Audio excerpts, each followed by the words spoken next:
बिस्मिल्लाहिर्रहमानिर्रहीम। अस्सलाम वालेकुम नाज़रीन, आप यूट्यूब और फेसबुक चैनल देख रहे हैं। मैं राना उज़ैर हूँ।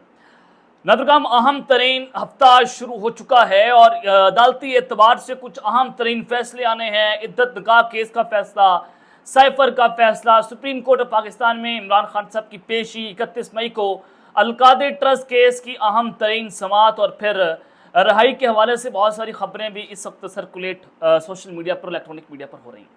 लेकिन इमरान खान साहब और शाह महमूद कुरैशी की रिहाई का अभी आप उम्मीद नहीं लगा सकते कि साइफर केस तो उठ जाएगा। और 28 मई को साइफर केस की अहम तरीन समात होनी थी, लेकिन कल यौम तकबीर पर पूरे पाकिस्तान में आम तातील का ऐलान कर दिया गया है वज़ीर आज़म शहबाज शरीफ की जानिब से।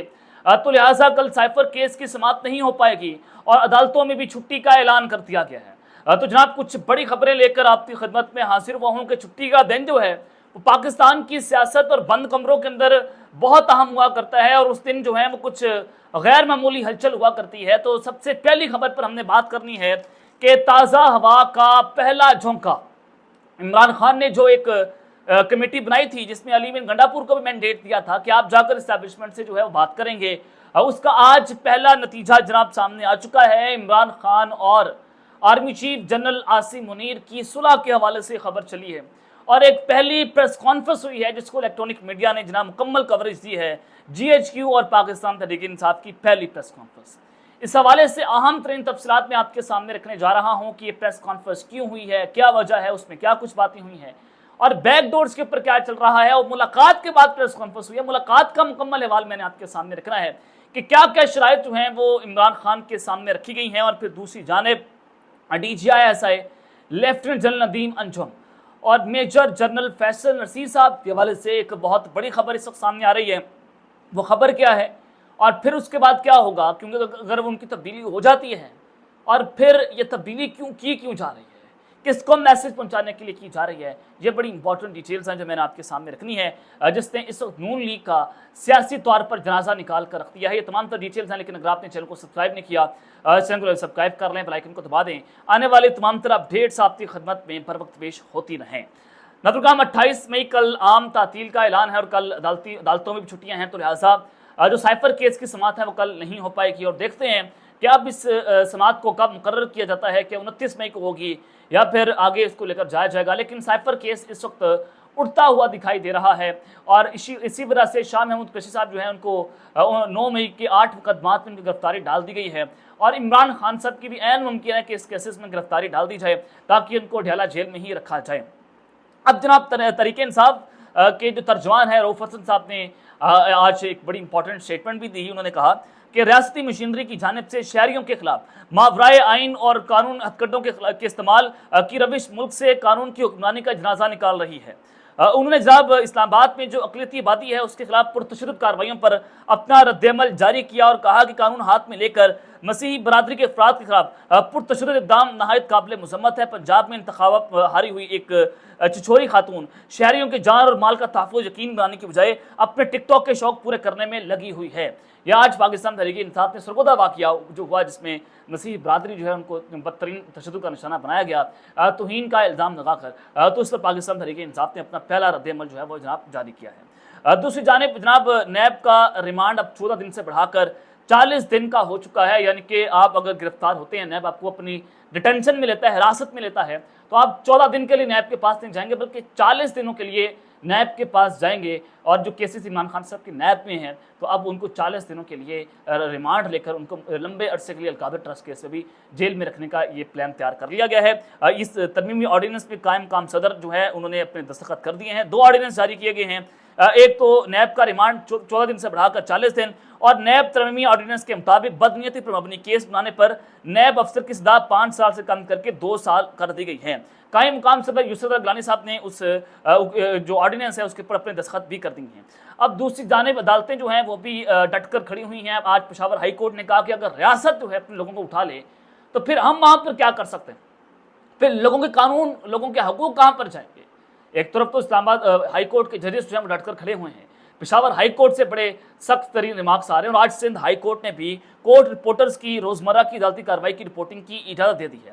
अदालती कार्रवाई की रिपोर्टिंग पर पाबंदी के खिलाफ दरख्वास्त पर समाज सिंध हाई कोर्ट में हुई और अदालत ने कोर्ट रिपोर्टर्स को इजाजत दे दी है कि आप जो हैं वो अपनी रिपोर्टिंग कर सकते हैं अदालती जो वहाँ पर जनाब कार्रवाई जो होती है।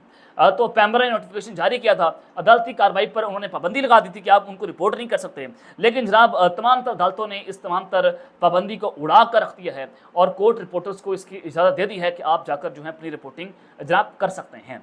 लेकिन इस वक्त पाकिस्तान की जो सियासी सूरत हाल है वो बड़ी ख़तरनाक है।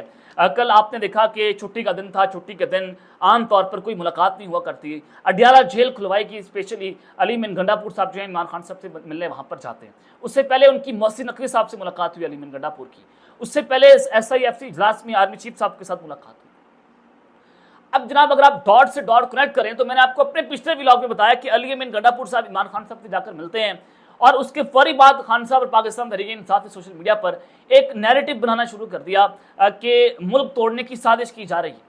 जैसे जनरल जायजा ने साजिश करके मुल्क को तोड़ा था और शेख मुजीब का जो है वो मैंडेट तस्लीम नहीं किया गया था, तो वैसे ही आज की फौजी क़यादत जो है उनका मैंडेट तस्लीम ना करके मुल्क को तोड़ने की साजिश कर रही है। एक नया बयानिया पाकिस्तान तहरीक इंसाफ ने इस वक्त लॉन्च किया है और ये बड़ा ख़तरनाक किस्म का बयानिया है। तो लिहाजा आप इसको इस तरह से देखें कि छुट्टी के दिन जब मैसेज पहुंचाया गया तो उससे अगले दिन खान साहब ने ख़तरनाक तरीन बयानिया जो है उसको लॉन्च किया। तो इट मीन्स के जो पैगाम खान को पहुंचाया गया था वो उस पर था कि आप खामोश हो जाएं, आप पीछे हट जाएं, आप जनाब जो हैं वो इस हुकूमत को चलने दें। लेकिन इमरान खान साहब ने कहा कि मैं ऐसा नहीं होऊंगा और अपनी मर्जी की सियासत जो है वो करूँगा। ये बेसिकली एक पैगाम था जो खान साहब ने जेल से बैठकर जनाब पाकिस्तान की मिलिट्री इस्टेब्लिशमेंट को पहुँचाया। लेकिन जनाब सबसे पहले तो आज इमरान खान और आर्मी चीफ की जो सुलह हुई है उस हवाले से GHQ और पाकिस्तान तहरीक इंसाफ की आज पहली बाज़ाब्ता प्रेस कॉन्फ्रेंस भी हुई और जनाब ये एक बड़ी इंपॉर्टेंट खबर है कि अचानक से ये जब लड़ाई चल रही है और तब जंग खान साहब ने बचा दिया, ख़तरनाक तरीन बयानिया लॉन्च हो गया, तो आज कैसे मुमकिन हुआ कि पाकिस्तान तहरीक इंसाफ और GHQ आकर खुद उसने जनाब की प्रेस कॉन्फ्रेंस की। ये मामला क्या बना। आज सोमवार का दिन अली मिन गंडापुर जाकर मिलते हैं मोहसिन नकवी साहब के साथ दोबारा से। मोहसिन नकवी साहब आप सबको पता है कि इस्टेब्लिशमेंट के बड़े करीबी, बहुत करीबी है, उनके मौजूदा आर्मी चीफ साहब से बड़े अच्छे ताल्लुकात हैं, उनके रिश्तेदार भी लगते हैं, कोई इनके आपस में ताल्लुकात भी हैं। और जब ये care taker chief minister Punjab नहीं बने थे तो उससे पहले army chief general Asim Ali साहब अपने पहले दौरे पर जो है वो सऊदी अरब गए थे, वहाँ पर भी इनको आर्मी चीफ साहब के साथ देखा गया था। तो जब वो सऊदी अरब से वापस आए तो उनको चीफ मिनिस्टर पंजाब लगा दिया गया। चीफ मिनिस्टर पंजाब जब केयर टेकर ख़त्म हुई और नई हुकूमत यहाँ पर आई तो इनको फौरी तौर पर सेनेटर बनाया गया और वफाक में नई जिम्मेदारी इनको सौंप दी गई। वज़ीर दाखिला वफाकी इस्लामाबाद जो इनको लगाया गया और PPCB का चेयरमैन इनके पास है। बड़ी ताकतवर शख्सियत हैं। इनको तो वज़ीर-ए-आज़म बनाने की तैयारियां हो रही हैं कि अगर तमाम सियासतदान जो हैं वो फेल हो जाते हैं तो मोहसिन नकवी को जो हम इस्तेमाल कर सकते हैं, उनको वज़ीर-ए-आज़म पाकिस्तान लगा सकते हैं क्योंकि वो ताकतवरों के बड़े करीब हैं। जो कुछ उन्होंने 9 मई के हवाले से किया, आप सबको पता है कि मोहसिन नकवी जो है वो कहाँ से चलते हैं, कहाँ से इनका रिमोट चलता है, वो पूरी पाकिस्तानी कौम जो है वो जानती है। तो मोहसिन नकवी साहब जो हैं आज उनकी अली मिन गंडापुर से मुलाकात और मुलाकात के बाद एक प्रेस कॉन्फ्रेंस होगी और उस प्रेस कॉन्फ्रेंस में अली मिन गंडापुर साहब जो हैं वो कहते हैं कि जनाब हमने पाकिस्तान की खातिर सब ने मिलकर चलना है। मोहसिन नकवी और लगारी साहब जो हैं वो मेरे साथ बतौर वजीर बैठे हैं, वो कोई मेरी दोस्ती नहीं है कि हम बैठकर इस यहाँ पर बात कर रहे हैं। जो वैस लगारी साहब बैठे हैं तो वो मेरे साथ बतौर वजीर बैठे हैं और मोहसिन नकवी साथ बैठे हुए थे। इमरान खान ने भी कहा है कि हमारे इदारे और सिस्टम से जंग नहीं है, शख्सियात से इख्तलाफ हो सकता है, दो चीज़ों का मिक्स ना करें, मिल बैठ कर हल निकालना है। जनाब ये बड़ी ख़तरनाक किस्म की सूरत हाल जहाँ पर जब इस्टेब्लिशमेंट अदलिया इमरान खान साहब की लड़ाई उस नहज पर पहुँच चुकी है जहाँ पर वापसी का रास्ता नहीं है, तो उसका हल चीफ जस्टिस और जनाब आर्मी चीफ साहब खुद बैठ कर निकाल सकते हैं। ये मोहम्मद मालिक साहब तज्जिया कर रहे हैं कि उसका हल जो है इस तरह से निकल सकता है। आज अली मिन गंडापुर साहब की जनाब ये जो मुलाकात है, ये मुलाकात इस बात की आकाश है कि इमरान खान साहब ने जो मैंडेट दिया था अली मिन गंडापुर साहब को, वो उसके मुताबिक मोहसिन नकवी उनके रिप्रेजेंटेटिव हैं एस्टेब्लिशमेंट के, उनसे मुज़ाकरात कर रहे हैं और अच्छे नतीजे हो सकते हैं। मई जून का महीना बड़ा इंपॉर्टेंट बताया जा रहा है। तो ये मुलाकात और उनकी प्रेस कॉन्फ्रेंस और फिर एक तरफ कल मियां नवाज शरीफ की रीलॉन्चिंग होने जा रही है, कल वो पार्टी के सदर बनने जा रहे हैं।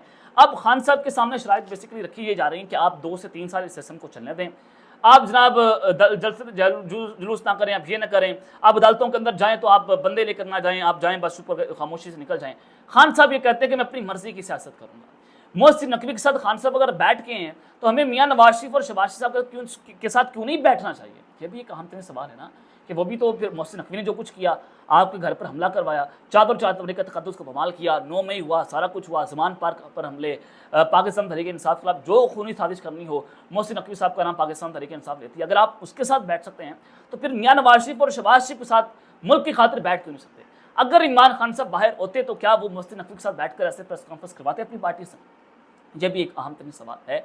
लेकिन अली अमीन गंडापुर साहब जो हैं उन्होंने ज़ाहिर है वो चीफ मिनिस्टर हैं सूबे के, तो चीज़ों को और तरह से लेकर चलना होता है। तो आज उन्होंने पहली बाज़ाब्ता जो है वो प्रेस कॉन्फ्रेंस की है, जिसके बाद लग रहा है कि माहौल ठंडा होना शुरू हुआ है। इमरान खान और जनरल आसिफ साहब की जो सुलह के लिए कोशिशें तेज़ कर दी गई हैं, क्योंकि मोहसिन नकवी साहब आर्मी चीफ साहब के बड़े करीब हैं, अली अमीन गंडापुर साहब इमरान खान साहब के रिप्रेजेंटेटिव हैं, तो स्टेट पर की बुनियाद पर रखकर जो है अब ये फैसले हो रहे हैं। तो लेट्स सी कि आइंदा आने वाले दिनों में ये ऊँट जो है किस करवट बैठता है। और फिर दूसरी जानिब जनाब DGISI lieutenant general Nadeem Anjum साहब और मेजर जनरल फैसल नसीर साहब की तब्दीली की इस वक्त जनाब बातें हो रही हैं।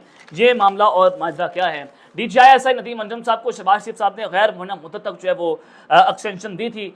तो ज़राए ने मैंने आपको पहले भी खबर दी 2 दिन पहले, अब ज़राए ने मजीद हमें खबरें दी हैं, असतूर साहब भी इसको रिपोर्ट कर रहे हैं कि DGISI नदीम अंजुम साहब जो हैं उनकी तब्दीली हो सकती है।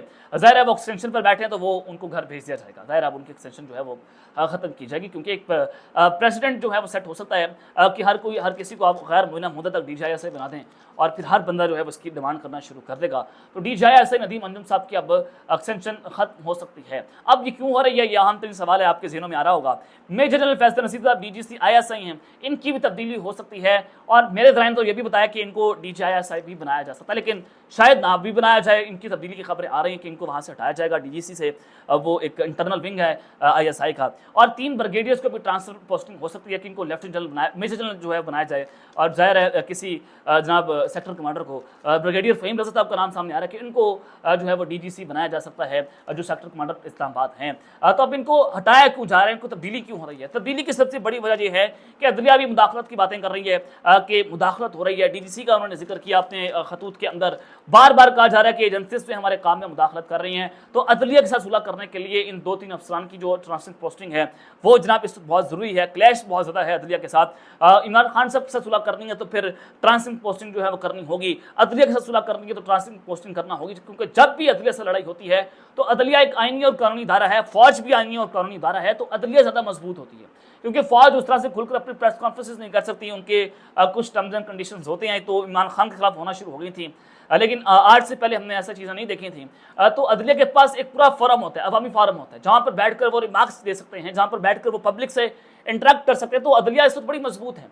तो अदलिया के साथ सुलह करना इस्टेब्लिशमेंट के लिए जो है बहुत ज़रूरी है, क्योंकि पाकिस्तान की तारीख में पहली बार ऐसा हुआ है कि इस्टेब्लिशमेंट के पीछे आज अदलिया नहीं खड़ी हुई, वो आइन और कानून के साथ खड़ी हुई है। अब इसके बाद नून लीग का जनाब सियासी जनाजा निकल चुका है और आज अता तारड़ साहब ने भी प्रेस कॉन्फ्रेंस की है, जिसके बाद ये लग रहा है कि वो बार बार इस्टेब्लिशमेंट को दुहाइयाँ दे रहे हैं कि हम मुहब्बे वतन हैं और इमरान खान गद्दार हैं, तो लिहाजा आप इमरान खान के साथ जो है मसला ना करें। तो इनकी चीखें बता रही है कि इमरान खान और इस्टेब्लिशमेंट की सुलह इस कोशिशें हो रही हैं और ये कोशिशें किसी न किसी तरीके से रंग भी लाई जा रही हैं। तो अता तारड़ कहते हैं कि दुश्मन कुव्वतें सरगर्म है, इमरान खान मुल्क की बुनियादें खोखली करना चाहते हैं। इमरान खान ने कहा कि मैं ना रहा तो मुल्क टूट जाएगा, 4-5 पोस्टिंग करके शेख मुजीबुर रहमान से मिला देते हैं, आपका मुकर्रर चेहरा 9 मई को बेनकाब हो गया था। अब पाकिस्तान तरीके इंसाफ चला प्रेस कॉन्फ्रेंस हुई है, आपके अपने लोग ये बात कर रहे हैं कि इमरान खान एक सियासी हकीकत है, राणा सनाउल्लाह साहब ये बात कर रहे हैं, उसने जैसे मुज़ाहमत की है आज से पहले किसी ने नहीं की, वो राणा सनाउल्लाह साहब का बात कर रहे हैं। आप जाकर पहले अपने बंदे का गिरबान पकड़ें, फिर जाकर कौम को बताएं कि किसका चेहरा बेनकाब हुआ और किसका चेहरा बेनकाब नहीं हुआ। अब तक के लिए इतना ही, अपना ख्याल रखिएगा और अपने नाज़रीन ख्याल रखें। अल्लाह ने के बाद पाकिस्तान जिंदाबाद।